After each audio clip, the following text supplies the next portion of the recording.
Ah, une plaque de glace en pleine face nord. Mais avant ça, nous avons eu d'autres plaisirs.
Cela fait maintenant quelques temps que j'ai pris l'habitude de filmer lors de mes randonnées, alors je n'aurais manqué pour rien au monde ce petit séjour dans les Alpes. Seulement voilà, Alpes ou Pyrénées, les contraintes restent les mêmes, il y a toujours un petit détail qui vient gâcher la vue. Vous l'avez compris, la caméra est fixée sur la tête, ça permet de laisser les mains libres. Par contre, le problème c'est que sur la tête, il faut que la caméra tienne correctement.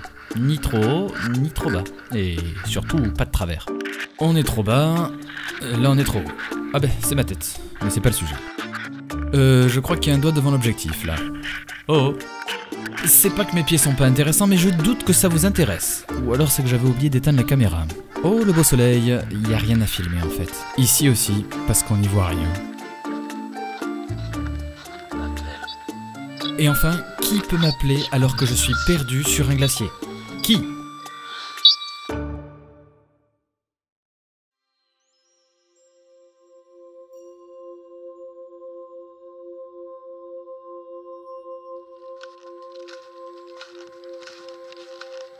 Histoire de faire faux bond au titre de ce film, ce n'est pas en Savoie que l'aventure a débuté, mais bien chez nos amis les Italiens. Enfin, pas très loin en Italie puisque nous sommes partis depuis la Savoie, pour franchir la frontière par le glacier et le col de l'Invernet.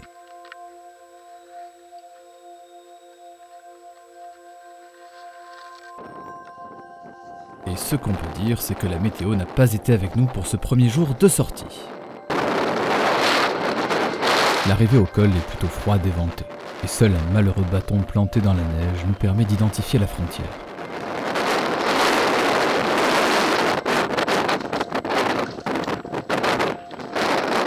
Versant italien, le temps se dégage un peu, et en prenant de l'altitude, on a même le luxe d'observer quelques trouées bleues dans le ciel.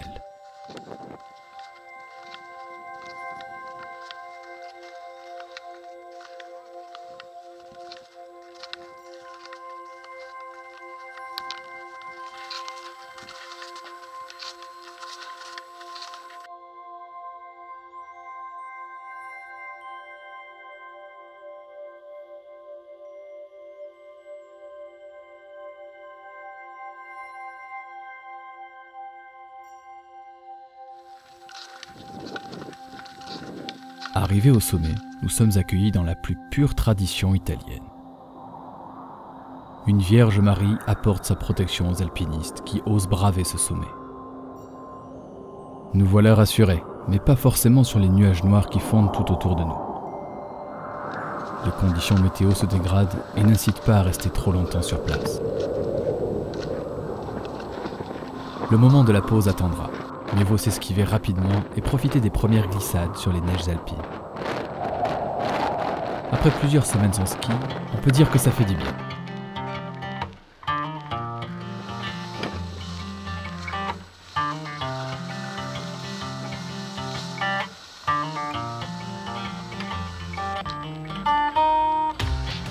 Qu'on ne s'y trompe pas, malgré l'apparente facilité de la descente, il faut se souvenir qu'on évolue en permanence sur des glaciers, ce qui inclut des risques de crevasses et autres joyeusetés du genre.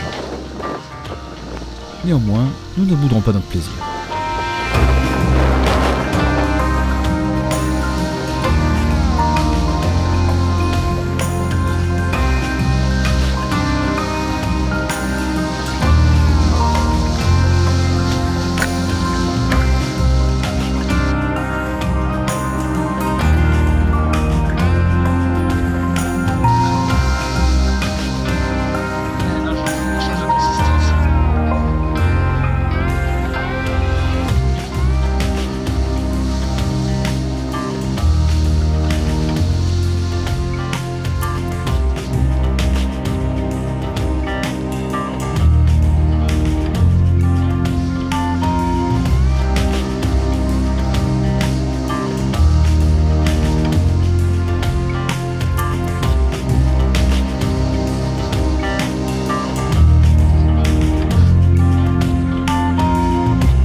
Au pied du glacier, on aperçoit d'ailleurs notre prochain objectif, le massif du Mont Pourri.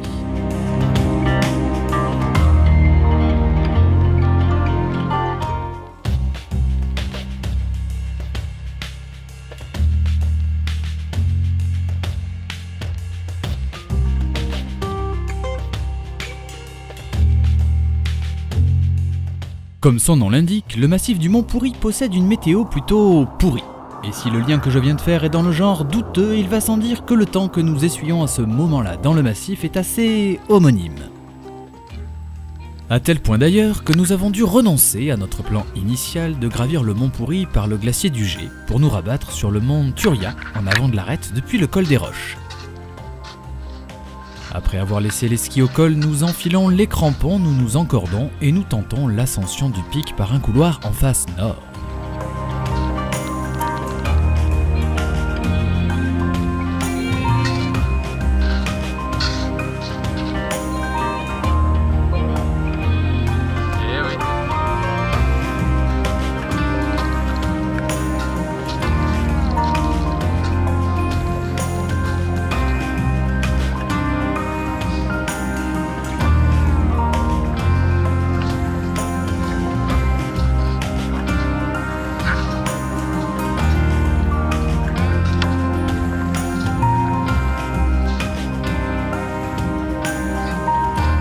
La visibilité n'est toujours pas au rendez-vous et arrivé sur la crête, il devient de plus en plus difficile de discerner un passage.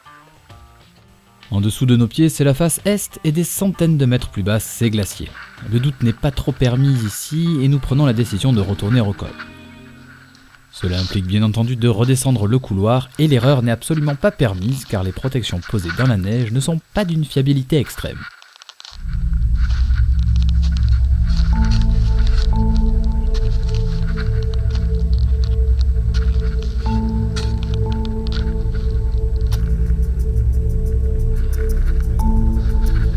Là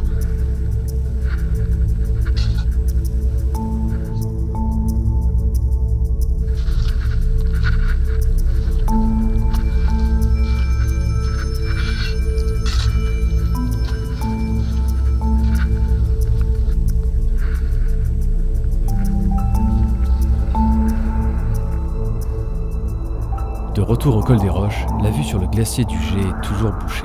Et pour ne pas rentrer bredouille, nous décidons l'ascension de ce petit sommet au-dessus du col.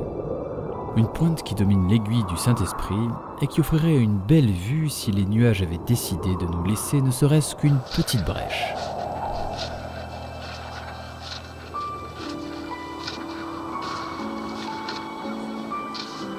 Ah ouais.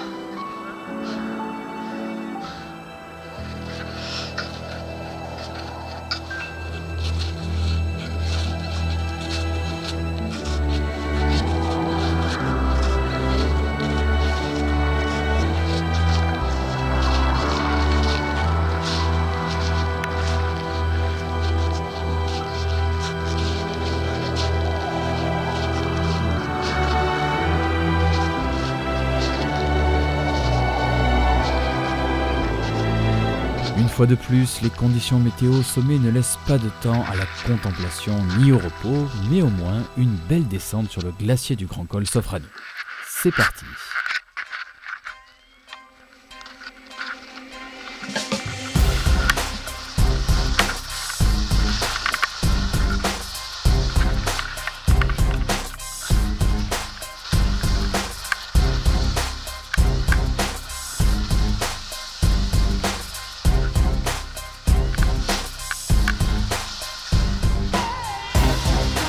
Ici aussi, attention aux trous dans la glace qu'on appelle les crevasses. Elles peuvent être ouvertes et visibles ou bien recouvertes d'un pan de neige, et là c'est nettement moins marrant. Bien que les skis permettent de répartir le poids sur la neige lors d'un franchissement de crevasses, le risque est toujours présent et je n'ai aucune envie de visiter les entrailles de la montagne aujourd'hui.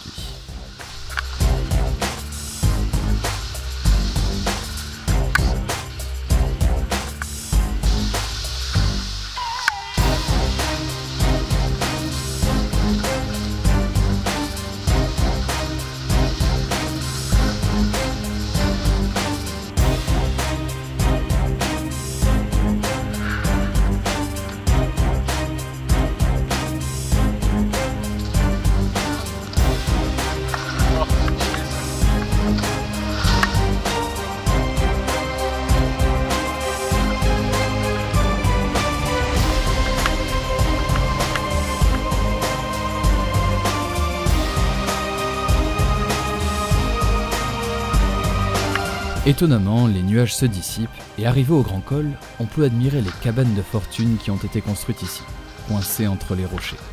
Elles dominent la station de ski des Arcs que nous allons devoir traverser pour rejoindre notre véhicule stationné plus bas.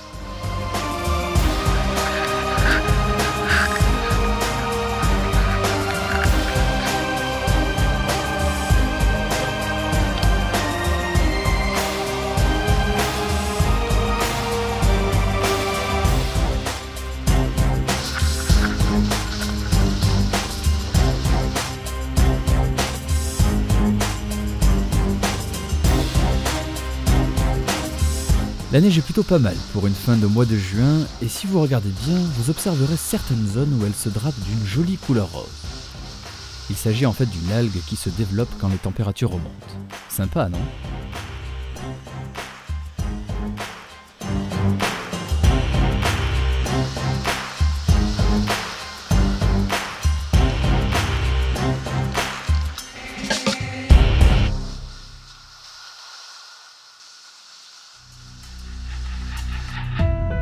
Voilà pour conclure cette saison de ski 2012-2013. À partir de maintenant, nous chaussons les crampons pour partir à l'assaut de quelques sommets un tantinet plus haut.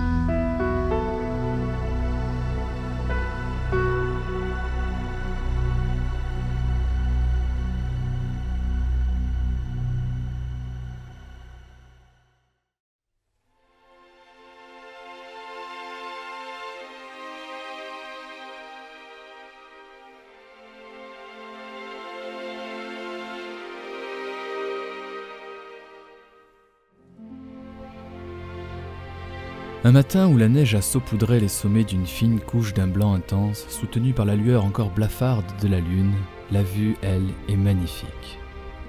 La Grande Sassière possède une situation intéressante.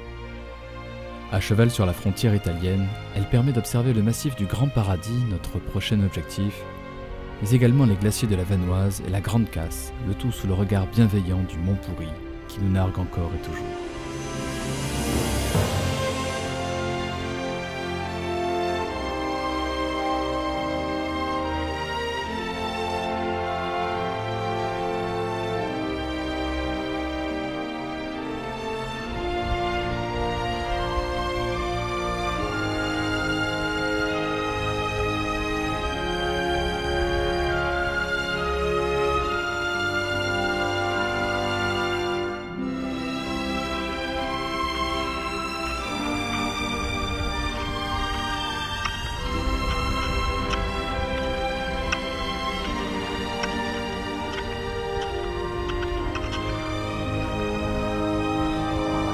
Cette fois-ci, les nuages restent à nos pieds, mais le vent renforce cette sensation de froid par moins 10 degrés.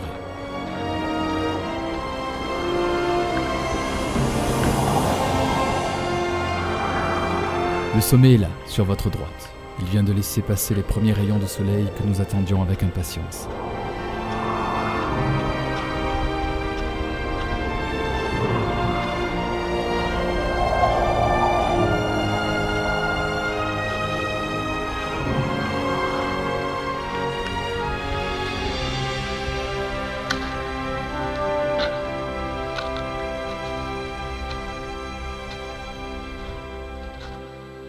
C'est une course qui ne nécessite que très peu de passages techniques. Juste quelques franchissements sur l'arête qui demandent certaines précautions. Le temps est calme, nous sommes à l'abri du vent derrière cette corniche. Dans quelques minutes pourtant, il va falloir la franchir pour accéder au glacier de la Sassière, qui sera nettement plus exposé aux éléments.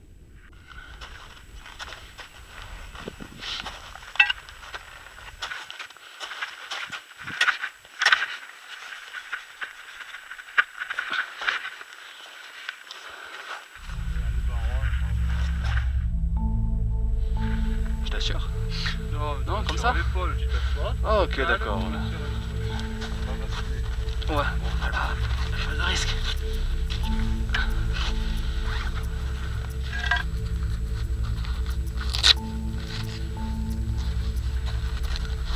C'est à mon tour de passer, et la corde est plutôt la bienvenue.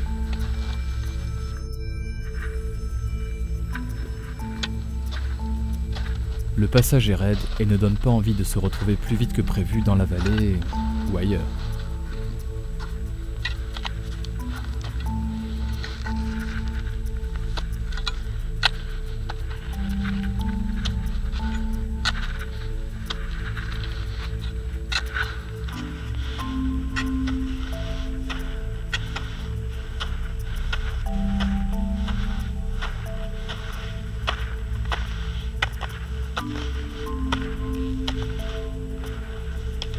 Hey, je vais vraiment ça, le passage.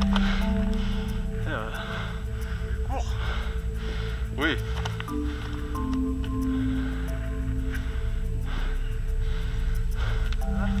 On passe par où là? Ici là? Je vais fracturer le couteau. Ouais.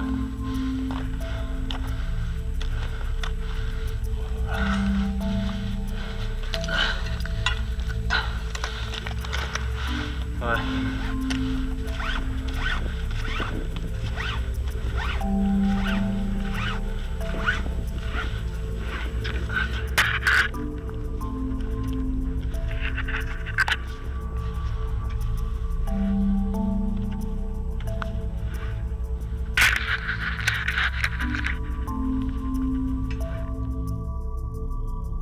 La deuxième étape se déroule de la même manière, sans accroc.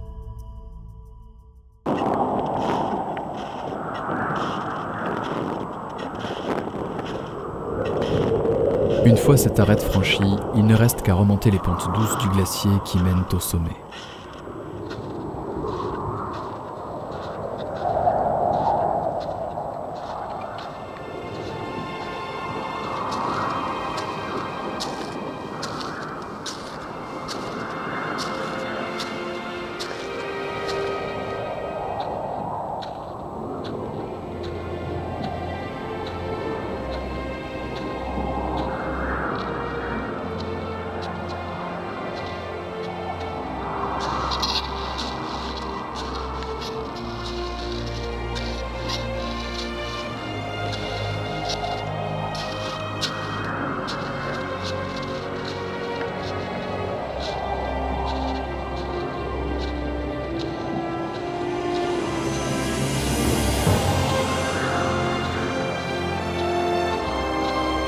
Pour une fois, le soleil vient caresser les rares zones où notre peau reste en contact avec les éléments extérieurs. De là-haut, la vue sur le Mont Blanc est sublime, même si notre objectif d'y monter semble s'éloigner au fur et à mesure que le temps passe, et que la météo joue avec nos nerfs.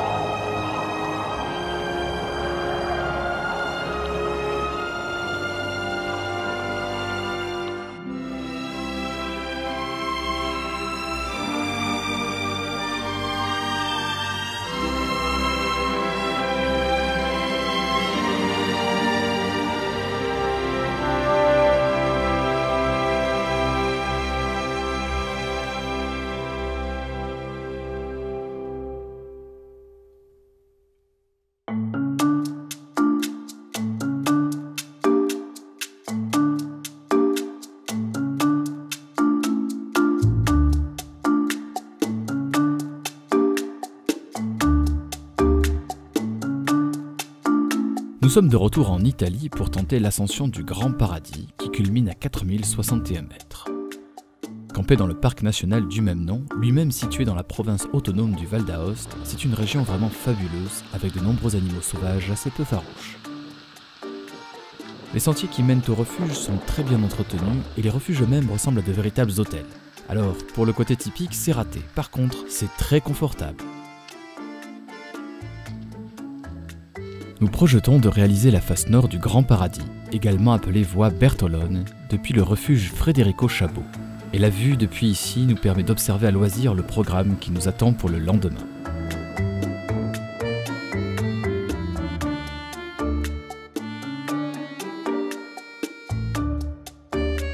Voici la face nord. On traverse d'abord le glacier du Lavecchio, puis en partant de la base de la face, nous allons franchir la Rimaille et monter en ligne droite vers l'épaule qui nous amène directement sur l'arête sommitale.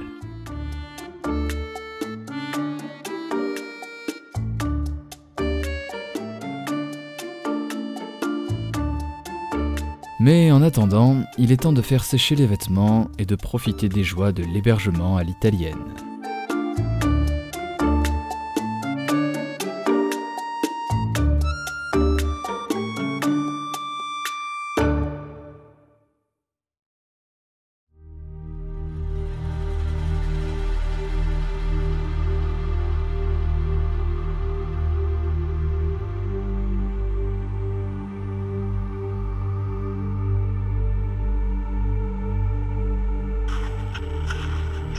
Départ de nuit pour arriver au pied de la face au lever du soleil. Je n'ai pas vraiment filmé l'ascension car passer plusieurs heures face à un mur de neige n'est pas vraiment intéressant et l'état d'esprit à ce moment-là est plutôt tourné vers la sécurité et la concentration plus que par la réalisation d'un film. Oui, il est toujours difficile de bien filmer en montagne.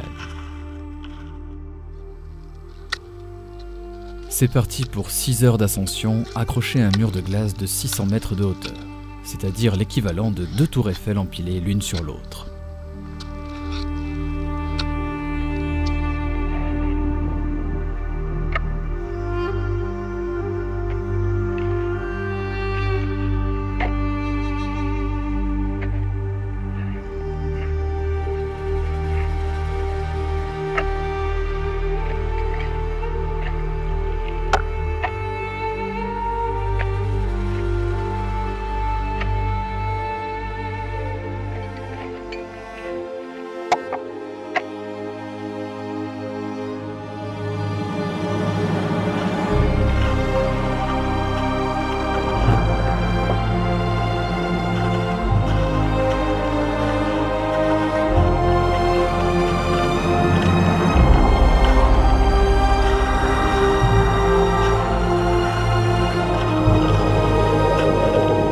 L'arête sommitale est très découpée.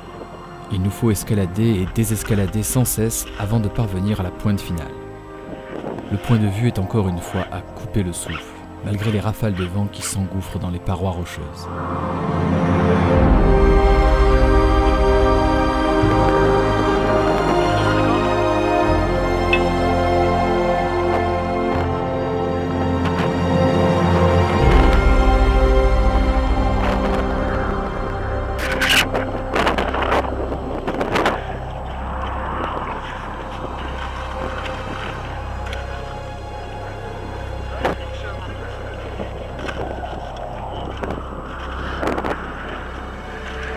Il reste encore toute la traversée de l'arête pour rejoindre la voie normale que nous allons utiliser pour la descente.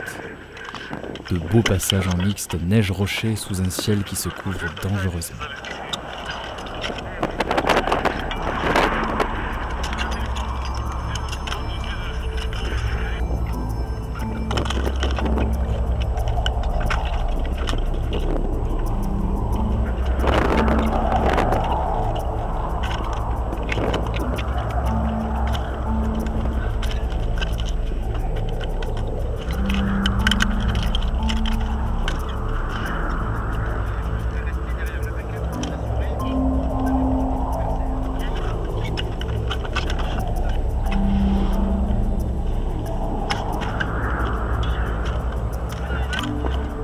Après, ouais, ça a l'air, ouais. Après, là, comme ça.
Et oui, nous avons payé le prix d'une météo tout à fait instable. Heureusement, pour nos 2 dernières courses, nous bénéficions d'un temps parfait.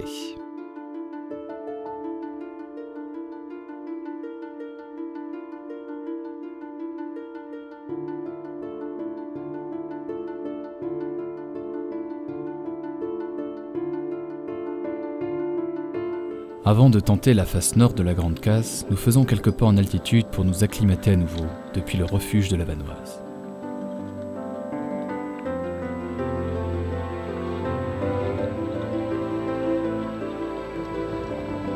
Et c'est par une froide matinée, en sortant du brouillard qui enveloppe notre gîte pour la nuit, et dominé par notre objectif du lendemain, que nous admirons toute la grandeur de ce massif.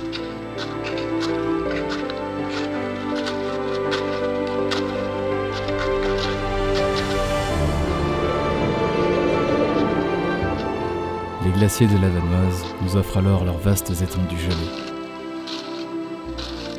Un paysage lunaire de toute beauté qui s'étend à perte de vue.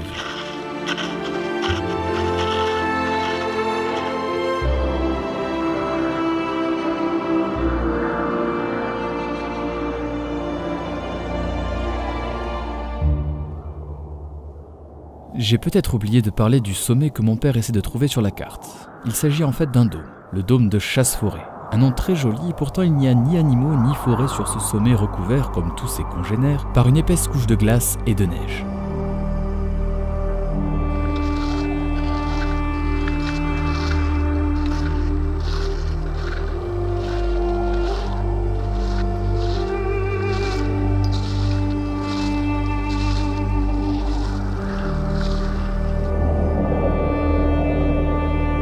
Des fois, ce n'est pas tant le dénivelé qui est épuisant, mais les longues traversées dans ces déserts blancs qui semblent s'étirer pour une durée longue, très longue.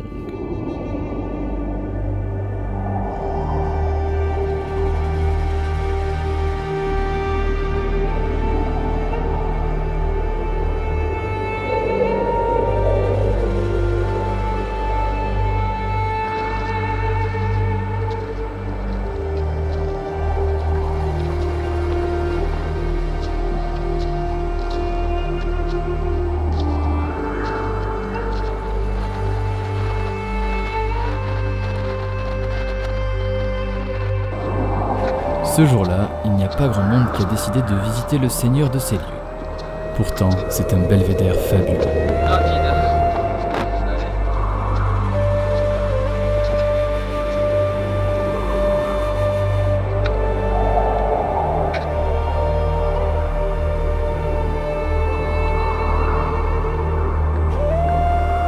La vue sur 360 degrés permet d'embrasser des centaines de kilomètres carrés de montagnes. Du massif des Écrins au sud, dans les Hautes-Alpes, en passant par l'Italie, la Suisse et bien sûr jusqu'au Mont Blanc.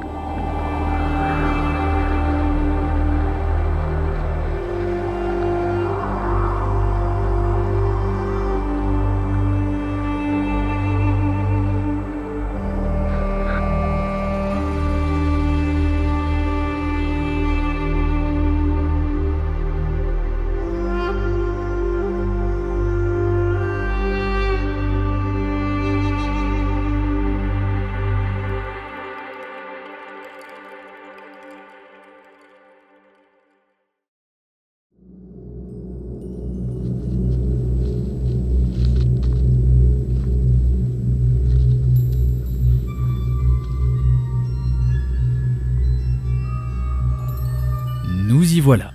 Non, sérieusement, cette plaque de glace n'était absolument pas prévue.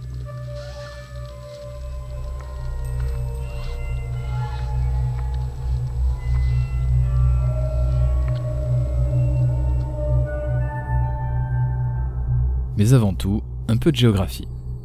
Voilà la face nord de la Grande Casse. Et nous allons passer par la petite face nord, juste ici.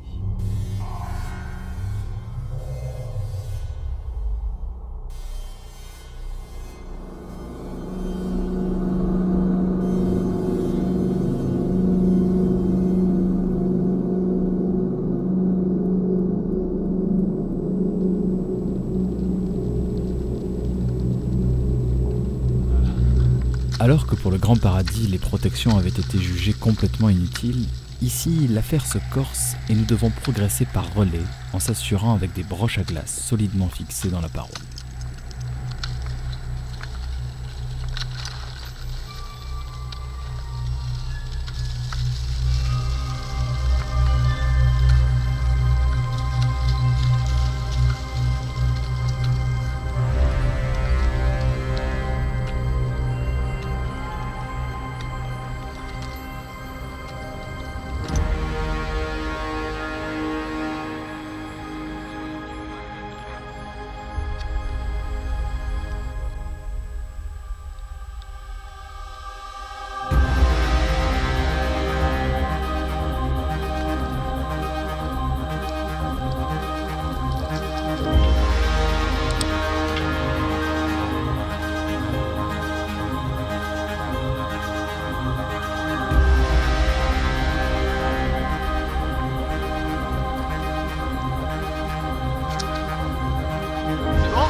Nous voilà sur le fil de l'arête. Il faut maintenant la suivre jusqu'au sommet.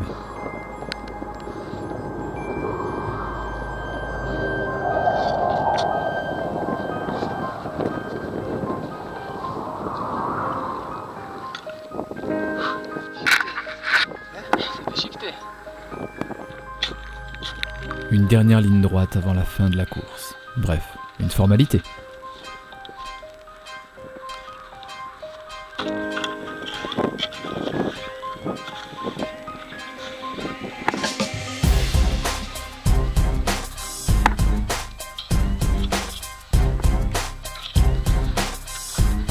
Bon, un conseil entre nous, si vous faites la même chose, essayez de garder votre équilibre.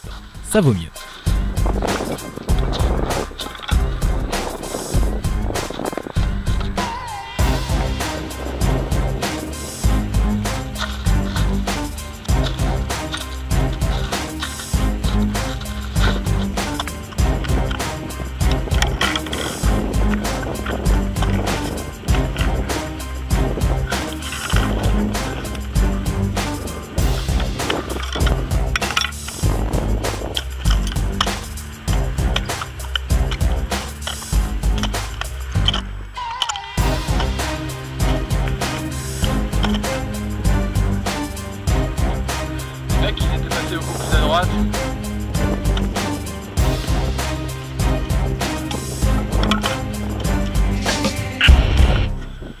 Et bien voilà, nous approchons du sommet et je vais vous laisser ici profiter de la vue.